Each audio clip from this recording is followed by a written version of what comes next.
Hello everybody, welcome to my channel, where today I'll be playing Warhammer the Old World Battle March.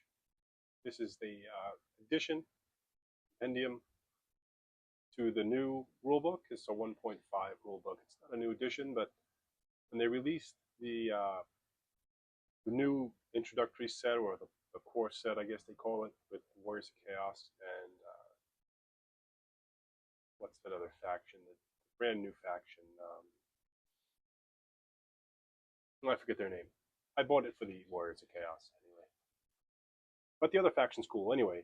Inside that box, I got the new rules, which just adds all of the FAQs. And then I also purchased the Battle March because I thought it would be cool to play some small-scale battles now that I'm getting back into it. Warhammer, the Old World, is really where it all started for me. It actually was called Warhammer Fantasy Battles back when I started. It went away. I got very disappointed. And now that it's back, I'm got my old armies out, and I'm going to start a brand new one. Warriors of Chaos will be my new one. So I'm going to go through this. I've skimmed over the rules to Battle March. It's similar to the regular game, the mass battle game, but there are some differences, and I'm going to go through the turns and go through the game and try to get the rules right. And yeah, if you like this sort of thing, make sure to check out some of the other videos I've done.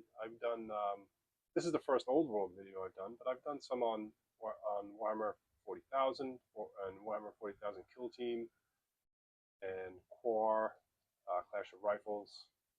So I'm starting to put some miniature war games on the channel, where it used to be pretty much just all video games.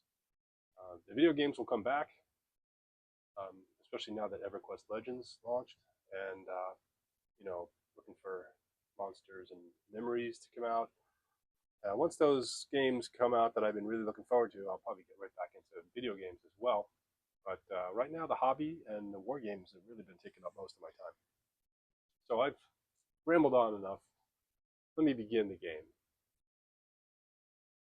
All right, so the board is set up. I've deployed both armies.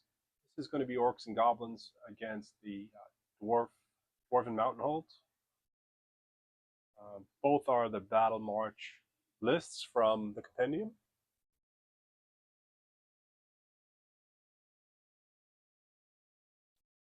On the Orcs and Goblins side,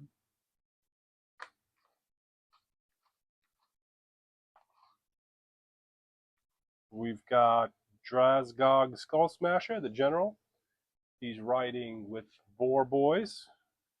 Zag the Flag is the battle standard bearer. He's with 15 Orc Boys. Agrit Bone Scraper is a little Goblin Oddgit. And then I've got a boar chariot and some wolf riders.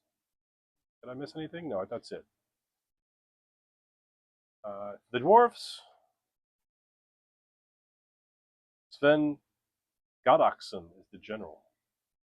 He's standing in a group of 10 Longbeards. Erlich Bronson, I guess he's the champion of the warriors. He's standing on the bridge. I'll go over that in a second. So there are 12 warriors. Zogdraim Enerson's Thunders, got 12 Thunders. Oggenson's Longbeards, and there are 2 gyrocopters. Now I only have one old school gyrocopter, and then I 3D printed another one, which came out a little too big. The scale is a little too big, so I did print one smaller, but I painted this one anyway because I really wanted to get this game in and do the battle report. So even though it may seem a little big, we're going to go with it here. I'm going to do the campaign. It's sort of a campaign. It's really just linked scenarios for the Axe Bite Pass Battle March campaign. The first one is called the Weisnicht Bridge. The attackers are going to be the Orcs and Goblins. Defenders are the Dwarves. And as you can see, there's a river that runs right down the center long ways of the map. The bushes, the fallen logs, those are all decorative. Otherwise, I've got two structures. I guess it's the what do you call it? The cottage. It's a house. The house with the blue roof, and then the tower. I've got two forests and the river. So really 5 pieces of terrain.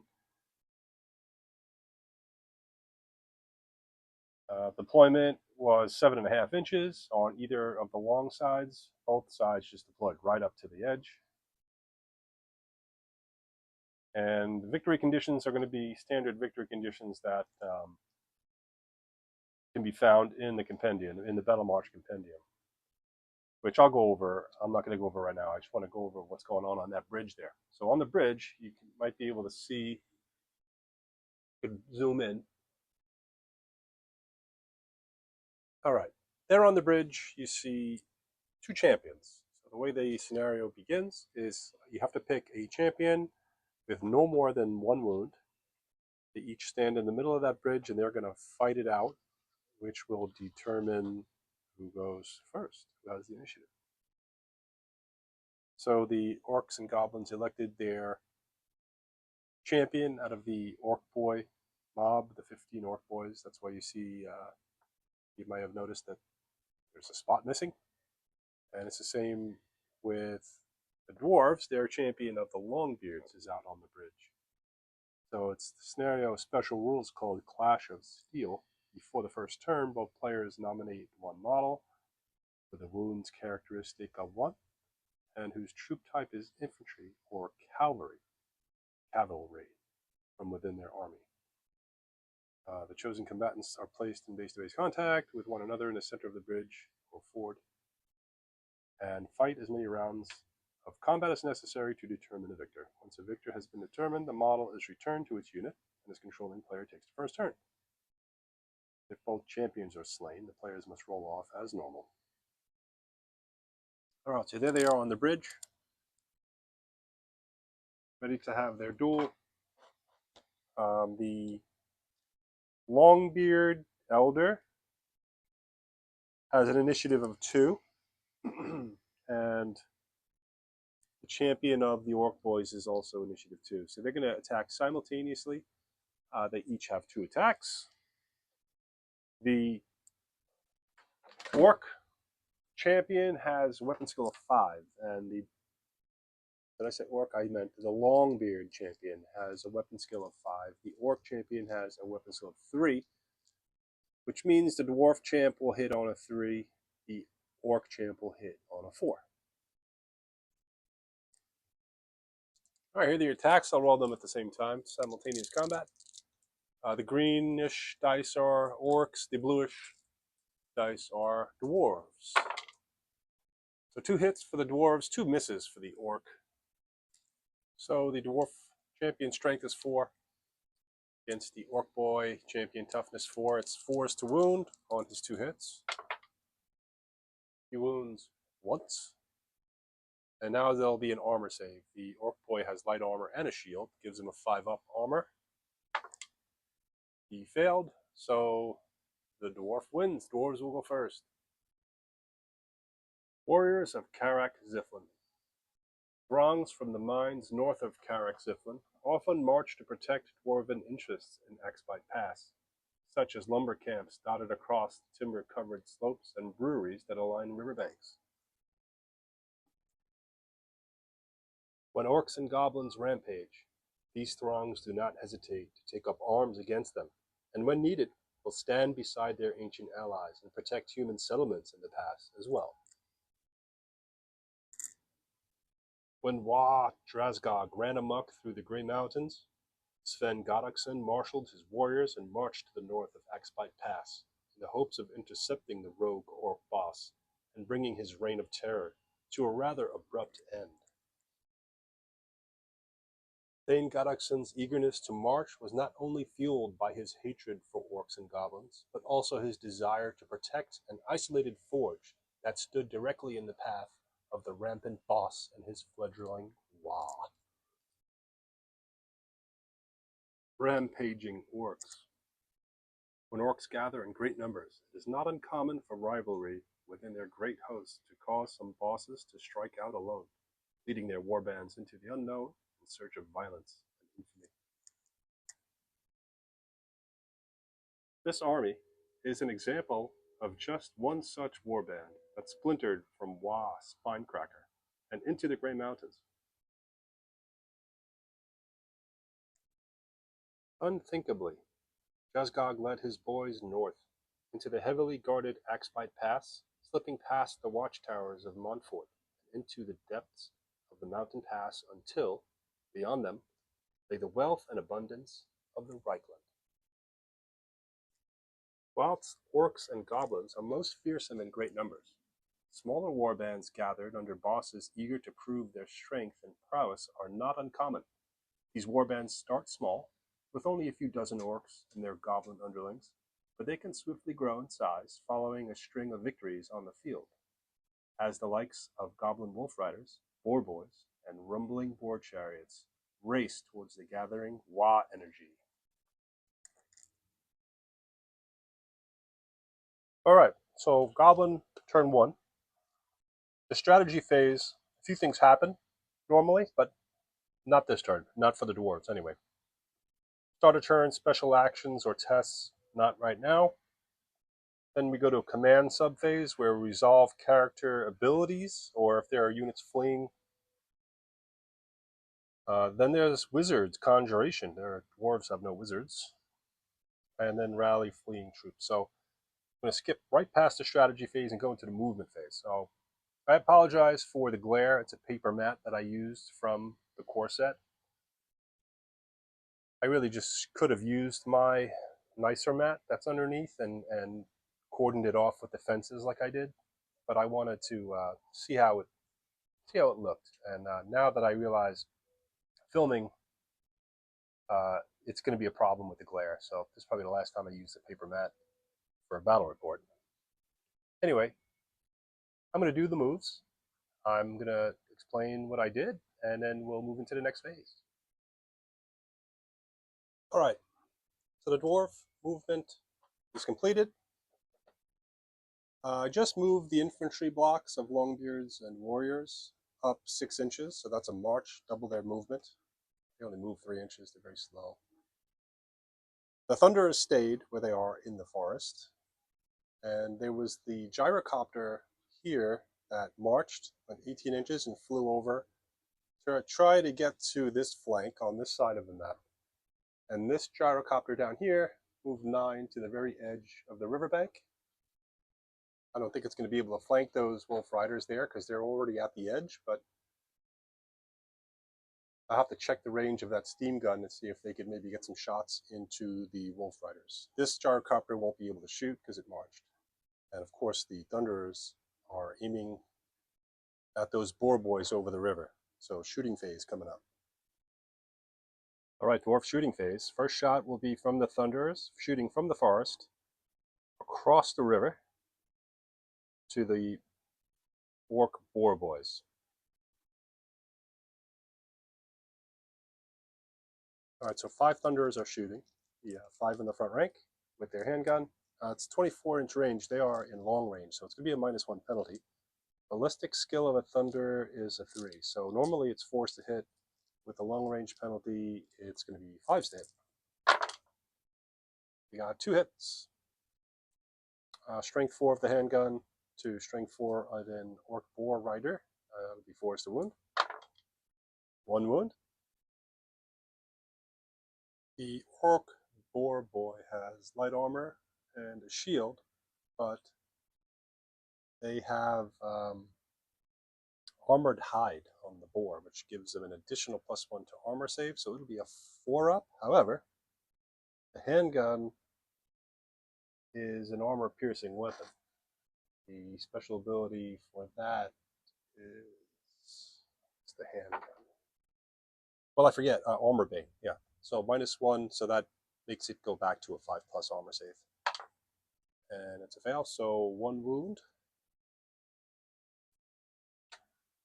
There are multiple wound models, they are only 1 wound apiece. So it kills one boar boy. Okay, there's going to be no shot from this gyrocopter because it uses a breath weapon, which is the teardrop shaped template. It's going to be way too far away.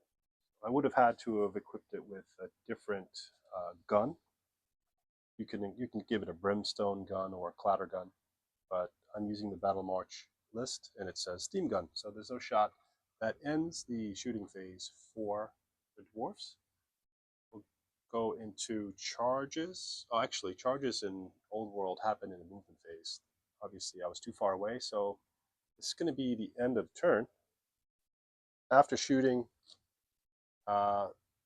is combat. There's no combats, so we'll move over to Orc and Goblin's turn 1.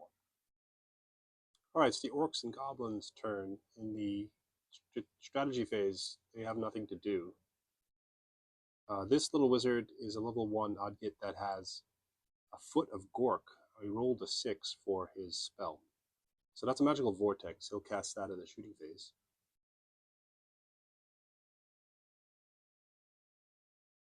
To start off the Orcs and Goblins movement phase, I have to take a leadership test with the Orc Boar Boys because they are impetuous.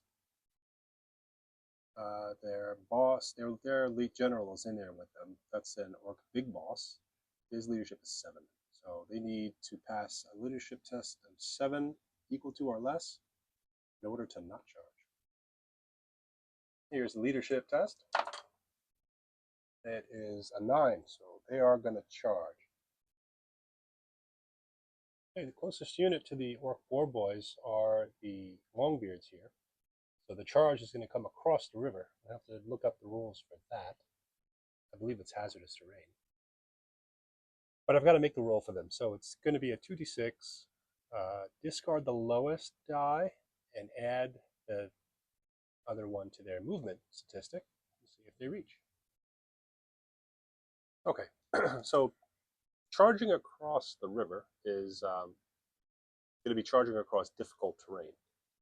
It is also dangerous terrain. So when charging across the river, because it's difficult, instead of discarding the lowest die, I'm going to discard the highest die and then add the lowest die to their movement, which is boar movement is a 7. So here's their charge roll. I discard the highest instead of the lowest. So that only adds 1 to their movement, which is an 8. It's not going to be enough. So they're going to fail the charge, and they're probably going to wind up right in the river. Okay, so I move them up there into the river. You can see them. They have way more than 25% of their unit in the river, which means it's dangerous terrain for them. They have to take a test for each model, and basically it's going to be a d6 for each model, and if they suffer, if they roll a 1, they suffer a wound. Okay, I'm going to roll a different colored die for the big boss. It would be like a pinkish die, and then the 4 others are regular boar boys. So I'm looking for anything but a 1 here to keep them alive. I got 1 regular boar boy gets caught in the current and gets taken down river. So 1 dies. Alright, these Goblin Wolf Riders do have short bows. 18-inch range, so they're in short range. They moved, which normally would be -1 to hit, but they are quick fire weapons, so that increases the penalty. So their ballistic skill is 3, they're hitting on 4s. Oh, and their target is that gyrocopter across the river. Alright, here are the 5 shots. They need force. Oh, wow, that's a whiff. Okay, that little goblin, the Odgit, is going to cast Foot of Gork or Morg. There's a massive green foot on the battlefield, and it seems to be moving. So this is a magical vortex. He needs an 8 or better to cast it. It's got a range of 15 inches.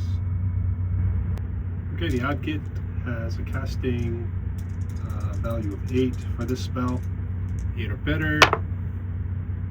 Got a 10. So I'm going to leave those dice there because the dwarves are going to try a Fated Dispel. They do not have a runesmith, so there'll be no bonus to their dispel. They need to roll a 10 or better to make this big green's foot disappear.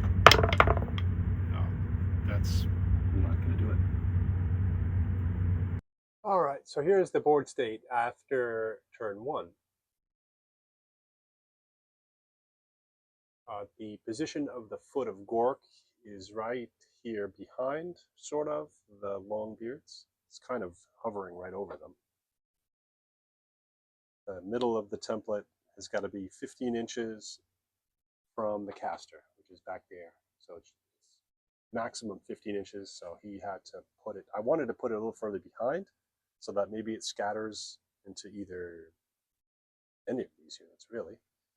I didn't want to put it between the units because I didn't want to get stepped on by my own unit while I'm playing the orcs anyway. So yeah, that's turn 1.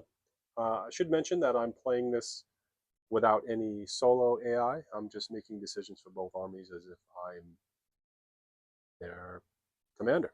I'm not taking sides. I'm playing the best I can for both, which, I mean, you could say what you want, whether it's efficient, good playing or not. I'm not very good at this game to begin with. So I'm really just trying to learn the rules. I'm looking forward to getting games of this in my local club. I know that the old world is picking up there. And yeah, I'm looking forward to building my new Warriors of Chaos army. In the meantime, I'll be bringing one of these 2 armies to the club, and I'll still be doing some solo games. I think the next game I play will be some sort of structured AI. I know that there's a good one that uses a deck of cards, and I use it for 40k, and it seems to work pretty well. But I'm going to come back with turn 2 just a second.